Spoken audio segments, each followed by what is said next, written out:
Tervist!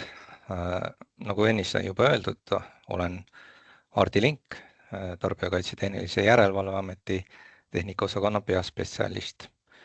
Ja minu ettekande suurem osa moodustab siis nüüd viimase mõne kuu jooksul toimunud muudatused kemikaaliseaduse ja selle rakendusaktis määrus number 10.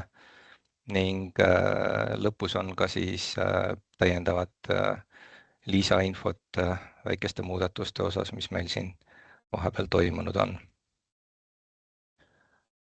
Aga hakkame siis kohe peale. Võtame siis esimesena vaatluse alla määruse number 10, mis siis reguleerib kemikaali ohtlikkuse alammäära ja ohtliku kemikaali künniskogust ning ettevõtte ohtlikkuse kategooria määramise korda. Esimene muudatus, mis siis määrusesse tehti, oli see, et täpsustati paragrahv 2 lõike 6 sõnastust. Põhimõtteliselt on tegemist sellise kosmeetilise muudatusega ja eelkõige oli tingitud siis Euroopa Komisjoni poolt Eesti suhtes algatatud Seveso direktiivi ülevõtmise rikkumismenetlusest ja ka hilisemalt käsitletavad muudatused, mis siis kemikaaliseadusesse tehti, tulenevad ka sellest rikkumismenetlusest, et Eesti õigusaktid oleksid siis Seveso direktiivi sõnastusega kooskõlas. Ja selle paragrahvi 2 lõike 6 sõnastuse muudatus siis sisuliselt kätkes seda, et kui varasemalt oli, et tuleb siis ohtlik kemikaal paigutada kõige madalamat künniskogust ohtlikkuse alammäära nõudvasse kategooriasse, ohukategooriasse, siis sisuliselt selle ohukategooria all mõeldakse, et see peab siis olema asjakohases tervise, füüsikalise või keskkonnaohu kategoorias. Et oleks siis kõigile üheselt selge, millise kategooriasse peaks ohtlik kemikaal klassifitseeruma. Nüüd kõige olulisem muudatus, mis määruse number 10 juures tehti ja mis nüüd ei tulenenud sellest rikkumismenetlusest Eesti suhtes, oli see, et muudeti ühte alammäära. See puudutas siis esimese ja teise kategooria tuleohtlikke veeldatud gaase ja maagaasi. Ja muudatuse sisu oli siis selles, et tõsteti C-kategooria ohtliku ettevõtte alammäära 5 tonni pealt 10 tonni peale.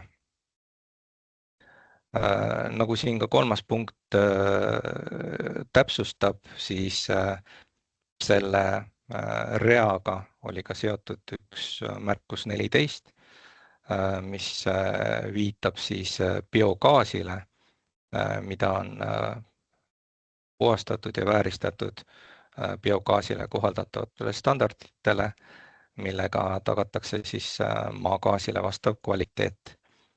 Ja siis see uus alammäär 10 tonni rakendub ka põhimõtteliselt siis biometaanile.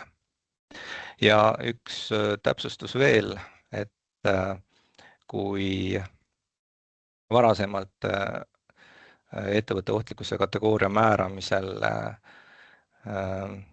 jaotati maagaasi selliselt, et gaasilises olekus maagaasile rakendati määruse number 10 lisatabelis 1 olevaid siis tuleohtliku gaasi alammäära ja künniskogust, siis määruse muudatuse seletuskirjas täpsustati, et maagaasile siis tervikuna olenemata selle olekust, kas tegemist on gaasilises olekus maagaasi käitlemisega või veeldatud olekus, rakendatakse siis alati määruse number 10 lisatabeli 2 rida 18 alammäära ja künnist kogust ohtliku ja suurendusohuga ettevõtte määratlemiseks.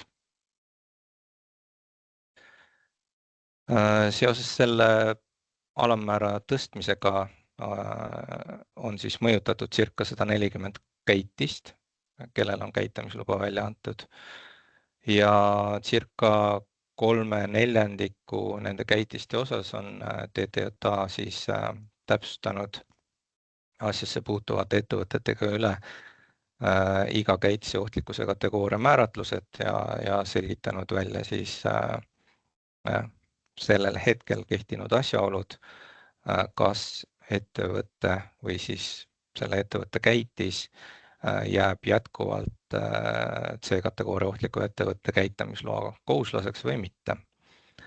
Et hetkel siis nende osas, kus on see nii-öelda läbivaatus tehtud, enamus käitamislubadest on siis tunnistatud kehtetuks, kuna nad enam ei määratle enam C-kategooria ohtlikuks ettevõtteks. Ja osade käitiste osas siis on siis tegevusmenetluses, kus käitamisloa kehtivused peatatakse, kuni siis ettevõtja selgitab välja selle asjaolu, kas ta soovib jätkata olla C-kategooria ohtlik ettevõte või mitte. Aga nagu määruse number 10 põhimõte iseenesest ette näeb, siis C-kategooria ohtlik ettevõte või ettevõtteks olemine eeldab seda, et ohtlike kemikaali käideldakse alammäärast suuremas koguses.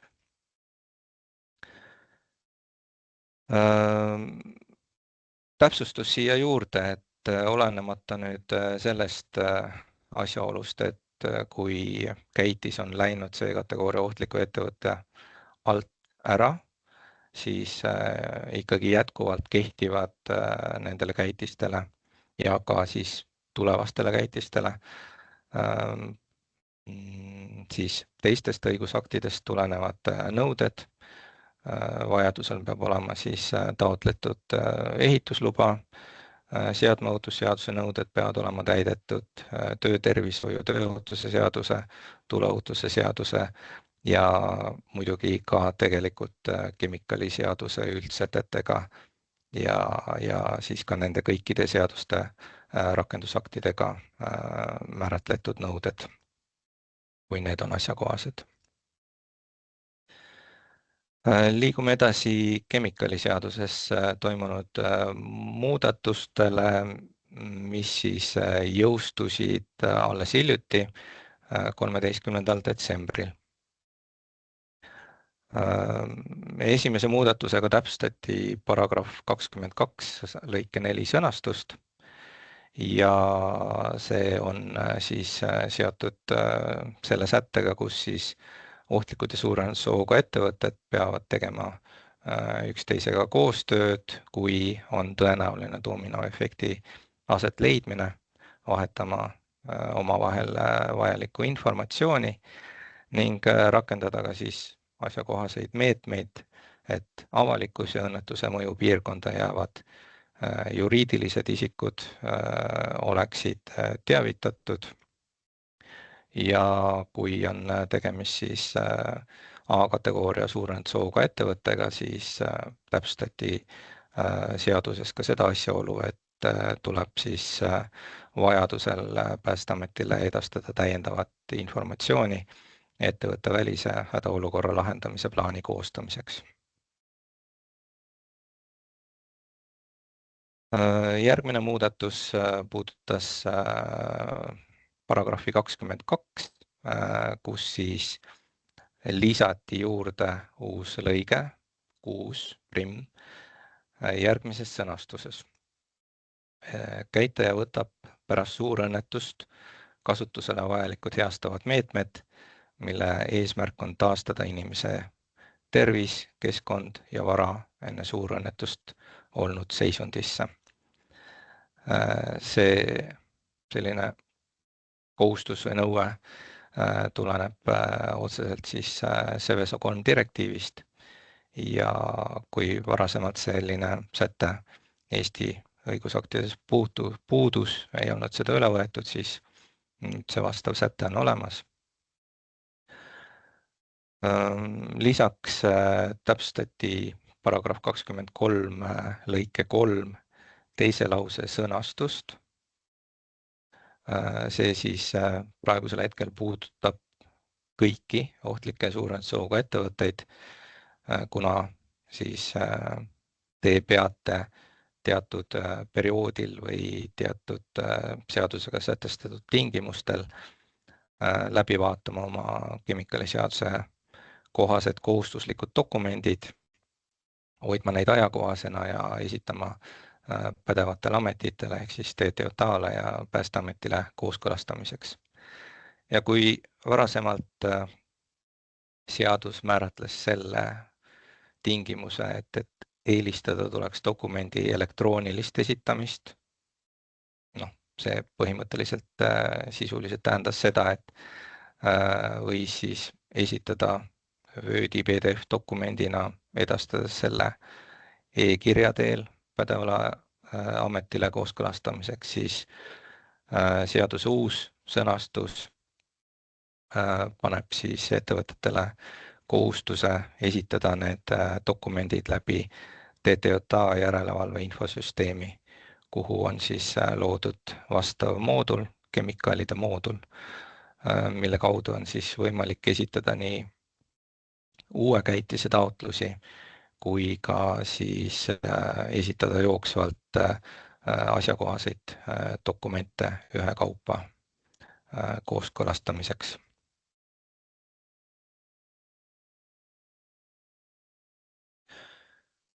Vaatame edasi. Järgmine muudatus puudutas paragrahvi 24 lõike 2 sõnastust, kus siis vana sõnastus sisuliselt tähendas seda, et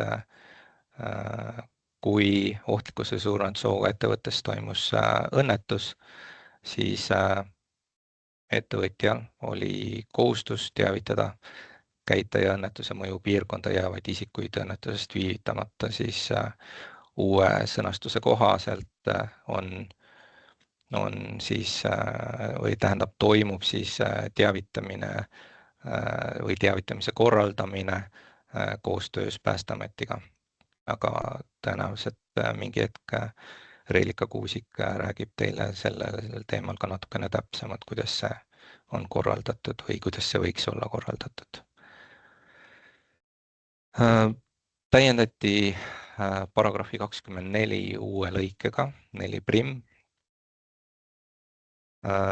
mis siis sätestab sellise olukorra, kus taotluse korral avalikustab pädev asutus talle siis kemikaaliseaduse alusel esitatud teabe keskkonnaseadustiku üldosa seaduses sätestatud korras. See uus lõige lihtsalt täpsustab seda olukorda, kus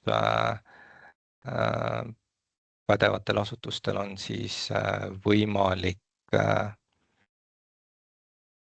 siis ütleme niimoodi rakendada otseselt siis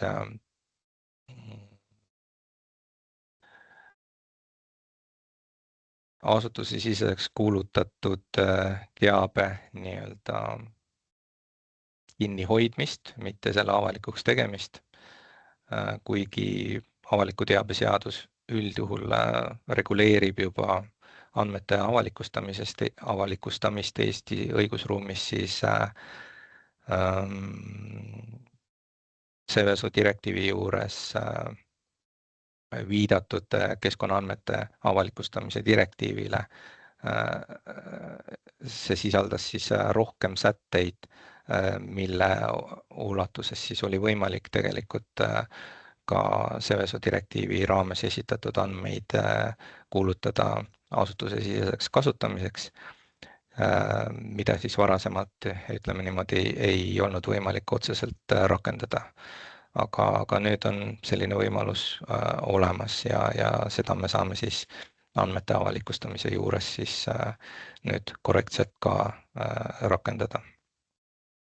Lisaks täpsustati kemikaaliseaduse paragrahv 31 lõike 2 sõnastust. See sisuliselt lihtsalt on õigustehniline täpsustus, mis teie vaatest suures plaanis ei ole oluline, aga see põhimõtteliselt lihtsalt ütleb seda, et TTJA teeb siis antud käitumisloa avalikuks TTJA järelevalve infosüsteemi IBIS kaudu.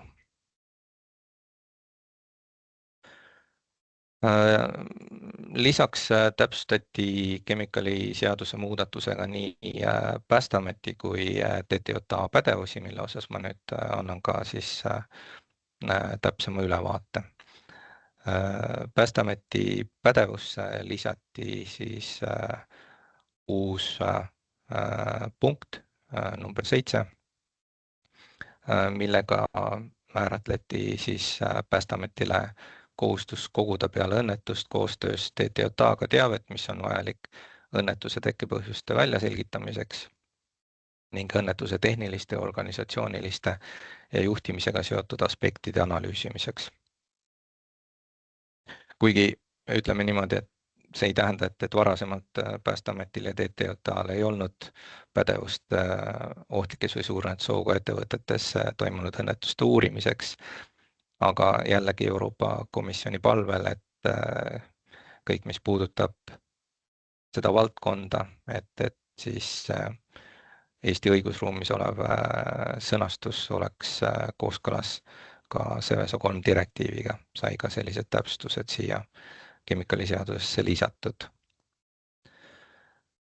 TTJA pädevusi täiendati, tuleb nüüd 2 slaidi peal punktidega 5, 6, 7 ja 8. Punktiga number 5 määratleti nüüd seaduse tasandil TTJA-le pädevus iga 4 aasta järel esitada Euroopa Komisjonile Seveso 3 direktiivist tulenev riiklik aruanne. Seda me tegime ka varasemalt, aga nüüd on see nii-öelda pädevus ka seaduse tasandile kirja pandud. Punkt 6 põhimõtteliselt tähendab sama asjaolu, mis oli Päästeameti pädevusse pandud, aga ütleme niimoodi, et küsimus on lihtsalt selles, et kellele laekub esimesena informatsioon toimunud suurõnnetuses, siis see amet algatab ka selle uurimise, õnnetuse tagajärgede uurimise või põhjuste uurimise, aga oluline on lihtsalt see, et TTJA ning Päästeamet selle õnnetuse uurimises teevad koostööd, et selgitada välja kõik vajalikud asjaolud. Lisaks anti TTJA-le pädevus tagada, et käitaja võtab pärast suurõnnetust kasutusele vajalikud kiireloomulised meetmed õnnetusele reageerimisel, eelkõige käitaja ohutusaruandes ja HOLP-is kajastatud tegevused, samuti asjakohased keskmise ja pikaajalise mõjuga meetmed õnnetuse mõju leevendamiseks ning samalaadse õnnetuse kordumise vältimiseks. Ja punktiga 8 on siis TTJA-l kohustus tagada, et käitaja võtab pärast suurõnnetust kasutusele vajalikud heastavad meetmed, mille eesmärk on taastada inimese tervis, keskkond ja vara enne suurõnnetust olnud seisundisse.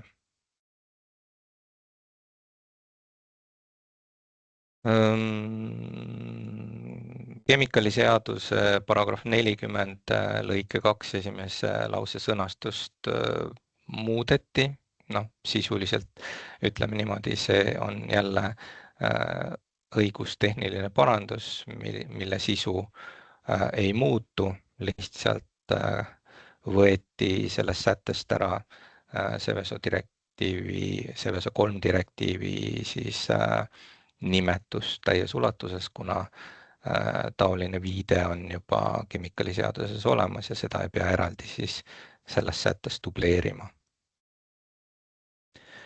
Ja viimane muudatus, mis nüüd otseselt ei pruugi puudutada kõiki ohtlikke suurendusjooga ettevõtteid, on seotud siis Euroopa Liidu määrusega, mis sätestab siis piirangud piiranguga lõhkeaine lähteaine käitlemisele.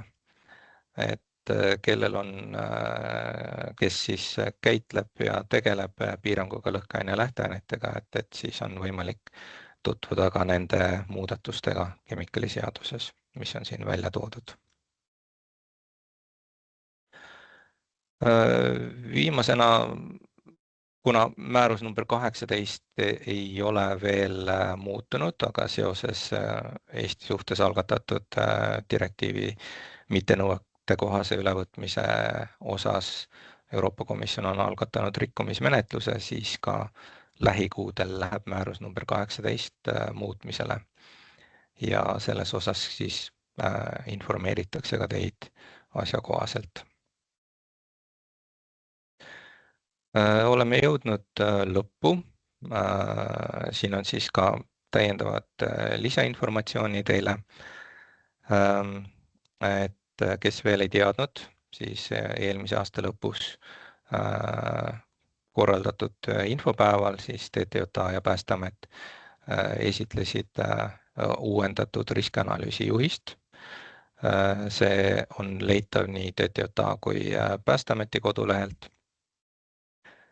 Lihtsalt taustainfoks veel, et siin lähiajal viiakse sisse ka mõned parandused, kus me tuvastasime Päästeametiga mõned vead, et siis ma usun, et kuskil kuu aja jooksul saab ka siis uuendatud riskianalüüsi juhis tehtud kättesaadavaks teile kõigile TTJA ja Päästeameti kodulehel. Kui te olete teadlik, eeldatavasti olete, siis Maa- ja Ruumiameti kaardirakenduses kuvatakse ka siis ohtlike suurendusjooga ettevõtteid ning nende kõige suurimaid ohualasid, kuna antud informatsioon on oluline siis maa-ala planeerimise mõistes. Ja kui varasemalt kajastati suurimate ohualadena ka liikuvate riskiallikatega seotud stsenaariumites välja arvutatud ohualasid, siis planeerimise ja ehitusloamenetluse seisukohalt ei ole oluline arvesse võtta liikuvaid allikaid, mis võivad käitse territooriumile sattuda mingiks laadimistoiminguks ja siis liiguvad minema, vaid olulised on ikkagi paiksed saasteallikad ja mitte saasteallikad, vaid paiksed riskiallikad ja nendest tulenevad siis ohud ja siis asjakohased ohualad. See muidugi ei tähenda, et riskianalüüsis enam liikuvaid riskiallikate osas riske hindama ei pea, peab küll, aga nagu sai ennist öeldud, siis maa-ala planeerimise mõistes on asjakohased ja olulised ohuallikad just need, mis on seotud paiksete riskiallikatega. Päästeamet korrastas andmeid ning kaardirakenduses peaks siis olema ka nüüd kuvatud siis muudetud ohuallikate ohualad, mis eeldatavalt on siis väiksemad, sest nende nii-öelda vedelkütuste või vedelgaasi tsisternide plahvatuse ehk siis pleeve ohualad on suurusjärgus olnud 400 meetrit, aga paiksetel mahutitel üldjuhul on need ohualad väiksemad, kuna mahutite mahud on väiksemad. Nii, aitäh, olen jõudnud lõppu. Kas on küsimusi teil? Aitäh, Hardi! Paistab, et praegu vestlusaknas küsimusi ei ole. Küll aga minul tekkis üks küsimus. Kui ettekande alguses käis läbi, et koguseid nüüd ohtlikkuse määratluse aluseks muudeti, ehk siis 5 tonni pealt läks 10 tonni peale, siis kuidas see nagu mõjutab ettevõtet sisulise sellise toimetuse poole pealt ja samamoodi ka naabreid, et me teame, et naabrid tihtilugu jälgivad ilusti, mis toimub ja annavad teada, et kuidas see nendevaheline teavitus käib ja kuidas ettevõte sellistesse nagu muudatustesse siis lähemalt peaks suhtuma ja toimima edasi.